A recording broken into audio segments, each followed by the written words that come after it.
You are welcome. You are most welcome. Coming to your question, I'm very happy, overwhelmed about the journey of 60 years in the industry. I'm going up and down, experiencing so many ups and downs. I thank God. I don't have anything to say that to thank Almighty Allah. I cannot say one. Lots. Life has taught me how to learn from young and old. Because life has also taught me on how to move on with time. Don't be stagnant in what you are doing.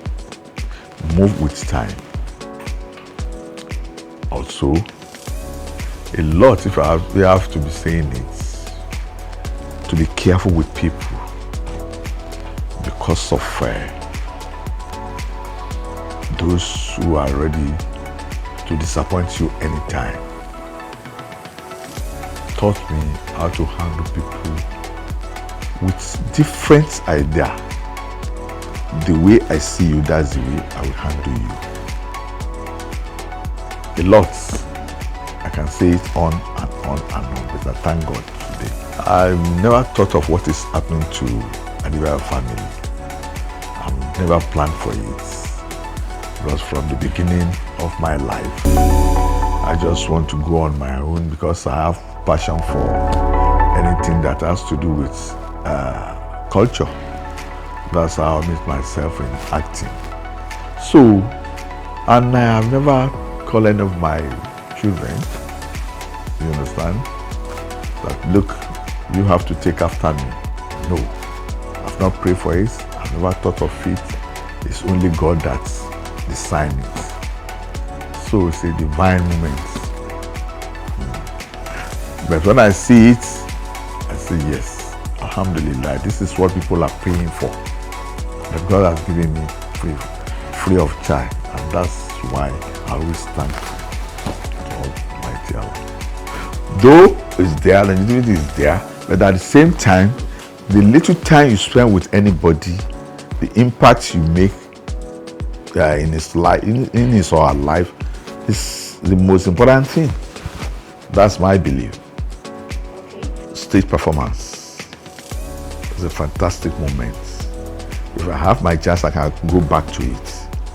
Because you cannot compare it. The discipline there, the way you relate with the audience, almost immediately you are performing, is the most important thing. You understand? It's very good. So that's what I missed out of it.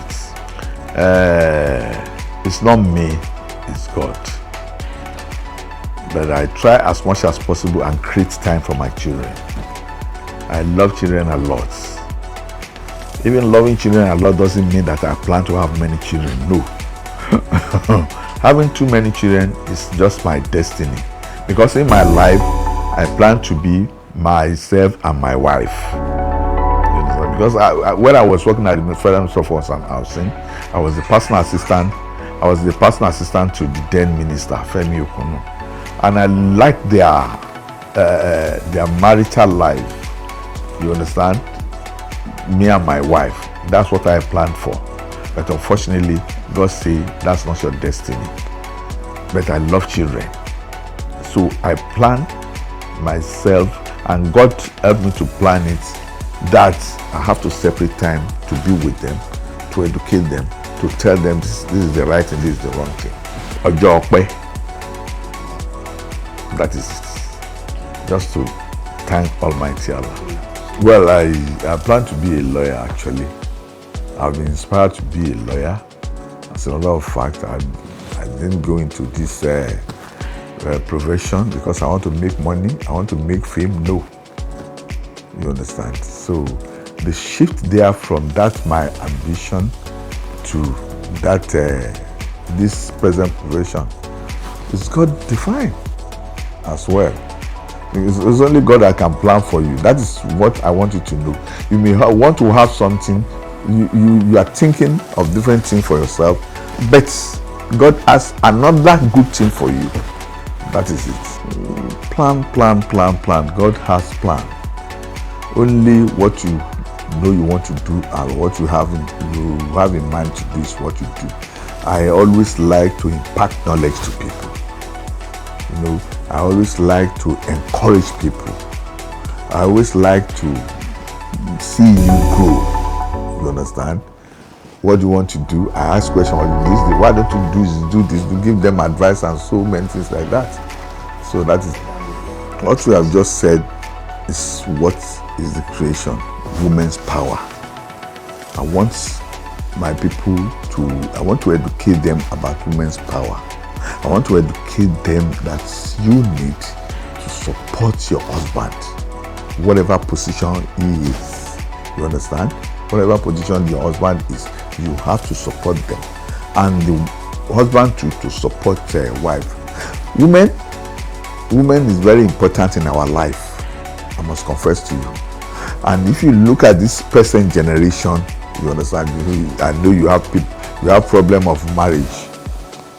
That's why I put learn there how to handle them, be patient with them, learn how to do with your life. I'll leave the message and everything to the audience to judge. That is it. But my own plan is that women, they are powerful. Like I said, Our Excellency is a remix of my old movie.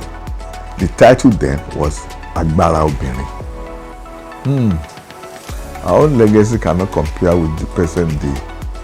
Somebody asked me now that is it you or someone, maybe previous interview, that what do I think is lacked in the industry today?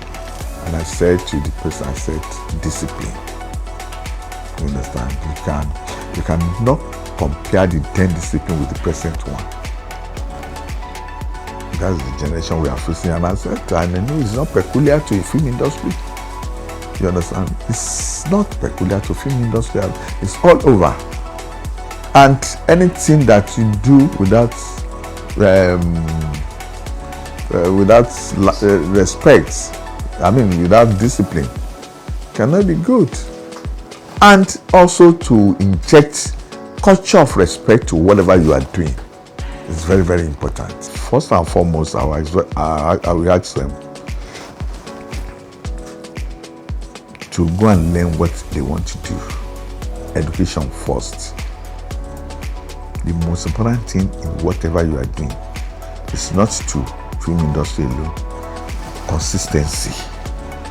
Let them know what you are doing, what you are known for. You must be consistent. Another one is that if you want to be a filmmaker, be a filmmaker. If you want to be a film contractor, be a film contractor. We have some people, they are film contractors. We have some filmmakers. A filmmaker will stand as a filmmaker. He knows why. He knows the message he wants to pass. He knows in terms of everything. It's broad. Filmmaking is broad. We have wardrobe. We have makeup artist. We have technical director. We have jeep. We have gaffer. All those things. If there's one you want to learn it properly. You'll be among filmmaker. My advice to them is to be honest with what they are doing. And they should be more prayerful. That was 1985. And it's because I lost my Oga in 1985? Yes. I lost my Oga in 1978. And the wife died maybe 7 years after. Yamiru. My guy is Ojola Dipo, known as Baba Miru. I don't know if any of you know of any Baba Miru. However, I wanted to quit then because the problem is so much for me. And I said to myself, after this burial, I'm no more doing theater. So Baba Ogunde heard it and called me and said, one day can you I said, bẹ́ẹ̀ni sir, alákọ̀rí. Ó dẹ̀kẹ̀ mọ̀ yí pé bí gbẹ̀gẹ̀ bá ṣe tó ni problem ẹ̀ ṣe máa tó, ni ìdánwò ẹ̀ ṣe máa tó. Ẹni tó bá dẹ̀ ní ìdánwò ló máa rí ìgbéga. And then what it means, there is no success without challenges. You understand? I said, Baba, wo mọ̀ pé ó níbí lọ. You have prospects in this profession. What I'll be doing is I'll be praying for you. That's all. That was the time. And Baba turned me back. So I sat down and everything continued. Here I am today.